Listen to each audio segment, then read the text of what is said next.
ओम अज्ञानतिमिरन्धस्य ज्ञानाञ्जनशलाकया चक्षुरुन्मिलितं येन तस्मै श्रीगुरवे नमः। नमो विष्णुपदाय कृष्णपृष्ठाय भूतले श्रीमते भक्तिवेदान्त स्वामिने नामिने। नमस्ते सारस्वती देवे गौरवाणी प्रचारिणे निर्विशेष शून्यवादपाश्चात्यदेशकारिणे। जय श्री कृष्ण चैतन्य प्रभु नित्यानंद श्री अद्वैत गदाधर शिवाचार्य श्री गौर भक्तवृंद। हरे कृष्ण कृष्ण कृष्ण हरे हरे, हरे राम राम राम हरे हरे। उपस्थित सभी वैष्णव भक्तों को मेरा दंडोत प्रणाम। तत्पश्चात हमारे शिक्षक गुरु श्यामदास प्रभु और श्रीमती निताई श्री माता जी के चरणों में दंडोत प्रणाम।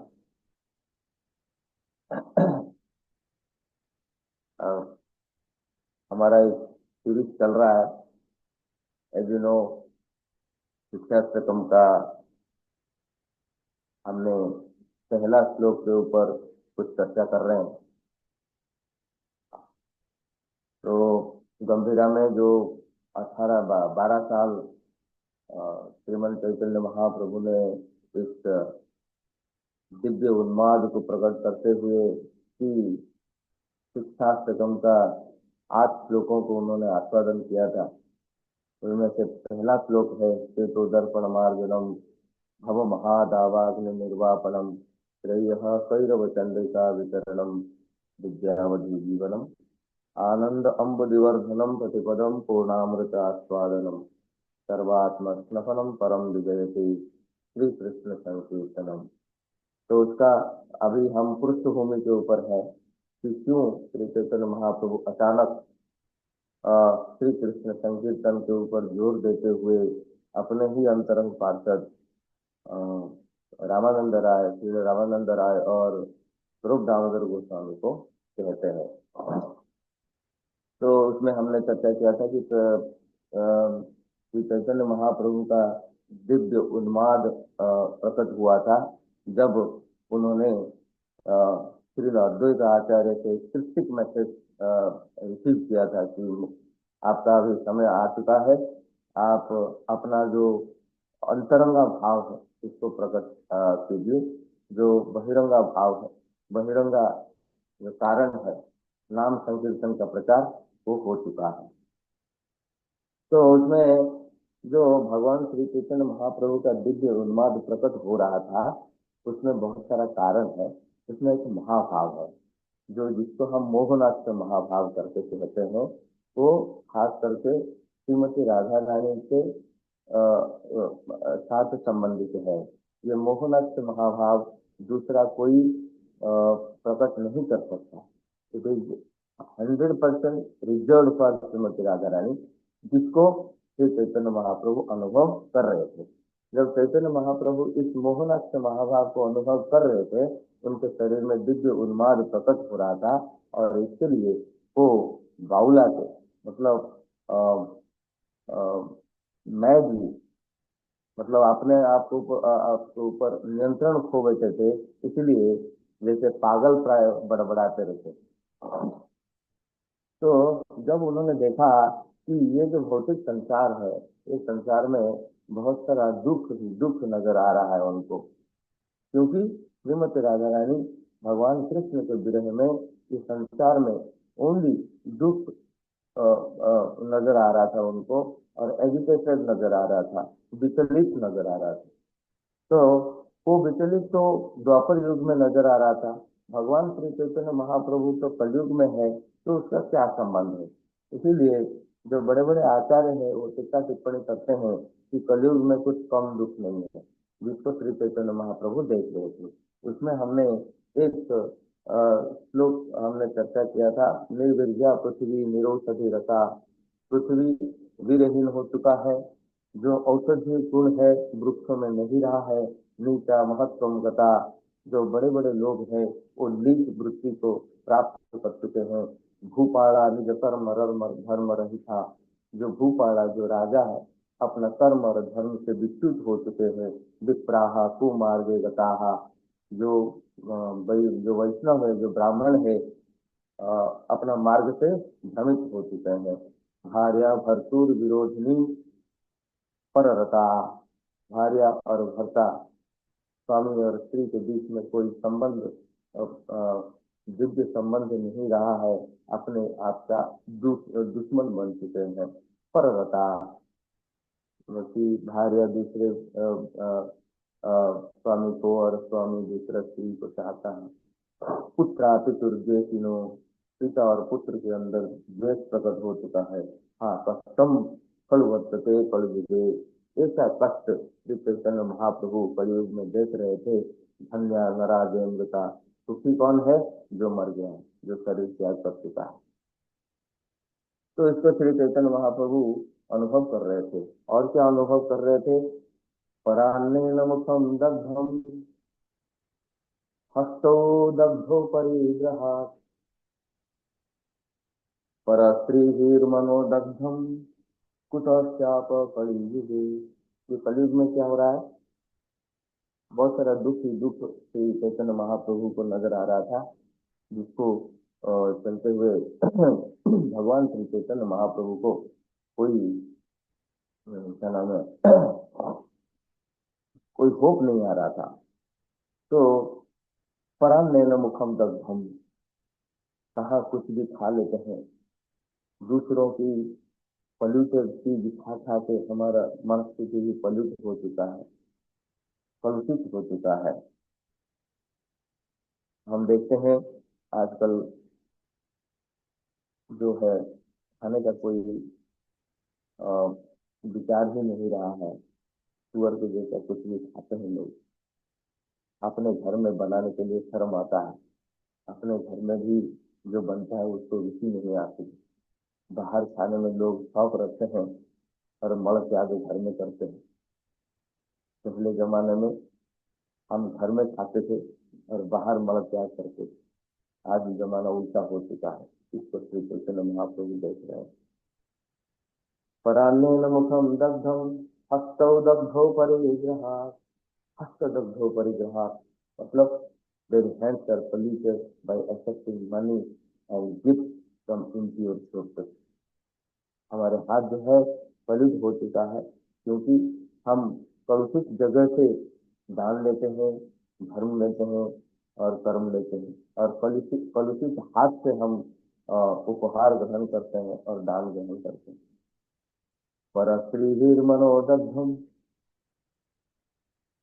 स्त्री दूसरे पुरुष को, पुरुष दूसरे स्त्री के ऊपर आसक्त है और उनका मनस्थिति कलुषित हो चुका है। कुतश्चाप कलयुगे, ये क्या साप लग चुका है? ये कौन सा ऐसा साप कलयुग पर लग चुका है कि अभी का जो मनस्थिति कलुषित हो चुका है? उसको श्री चैतन्य महाप्रभु देख रहे हैं। ये वर्णन है सुभाषित रत्न भंडार में। श्रीमद् भागवतम क्या कहते हैं? प्रियमाणेषु मे देहेषु देहिनां कलिदोषतः, प्रियमाणेषु देहेषु, अपना शरीर का जो आकार है वो धीरे धीरे कम होता जा रहा है, हाइट कम होता जा रहा है। देहिनां कलिदोषतः, ये कलिदोष है, ये दोष कली का है, हमारा नहीं है। वर्णाश्रमवतां धर्मे नस्ते वेदोपथे नृणाम्, वर्णाश्रमवतां धर्मे, वर्णाश्रम सिस्टम का कोई ठिकाना नहीं रहा है। ब्राह्मण, क्षत्रिय, वैश्य, शूद्र, वानप्रस्थ, संन्यास, ब्रह्मचर्य, गृहस्थ, ये वर्ण और आश्रम का वाट लग चुका है। वर्णाश्रमवतां धर्मे नस्ते वेदपथे नृणाम्, लोग जो है वैदिक धर्म को मानते नहीं है, उससे भ्रमित हो चुके हैं। पाषांड प्रचुरे धर्म, धर्म में पाषांड लोग ज्यादा हो चुके हैं, क्योंकि अपने आप को खुद भगवान समझ लेते हैं और धर्म नाम का कोई चीज है ही नहीं। दस्यु प्रायेषु राजसु, और जो राजा लोग हैं वो बड़े बड़े दस्यु बन चुके हैं। लोगों से कैसे लूटना, लोगों को कैसे मारना और लोगों को कैसे प्रताड़न करना, ये राजा लोगों का काम बन चुका है। और राजा कौन है? राजा क्षत्रिय नहीं है, राजा अभी वैश्य लोग राजा होते हैं, और वैश्य के हिसाब से राजा क्षत्रिय होना चाहिए। वैसे के हिसाब से अगर राजा होगा तो अपना फायदा देखेगा और लोगों को लूटेगा। अभी लूट रहे हैं। दक्ष पात्राय सुराज, राजा लोग दक्षी हो चुके हैं। चौरानृत था हिंसा, नाना वृत्ति वही, चौरानृत, चौरानृत लोग चोर बन चुके हैं। कैसे दूसरों को ठगेंगे, कैसे राजकोष को ठगेंगे, कैसे इनकम टैक्स बचाएंगे, दूसरा दूसरा अलग अलग प्रकार के तरीके से कैसे दूसरों को ठग के धन इकट्ठा करेंगे, हिंसा करेंगे, ऐसा लोगों का वृत्ति बन चुका है। चौरानुता हिंसा, नाना वृत्ति वही, अनेक अनेक प्रकार के जो वृत्ति हम कर रहे हैं, ऑक्यूपेशन जो हम पालन पोषण के लिए कर रहे हैं, वो निश्चित रूप से चोर वृत्ति हो चुका है। ये श्रीमद् भागवतम में 12 स्कंद में वर्णन है। तो ये जो वैदिक ज्ञान है, लोग शूद्र बन चुके हैं, कोई ब्राह्मण नहीं रहा, और ये शूद्र का लक्षण है। तो व्हाट इज द यूज? ये जो वैदिक ज्ञान है, ये शूद्र को दे के फायदा क्या है? अगर वैदिक ज्ञान हम शूद्रों को दे दें तो उसका कोई फायदा नहीं होगा। मरकटक से सालग्राम, सालग्राम शिला अगर एक मरकट को दे दिया जाएगा, एक बंदर को दे दिया जाएगा, तो क्या समझेगा सालग्राम का महत्व?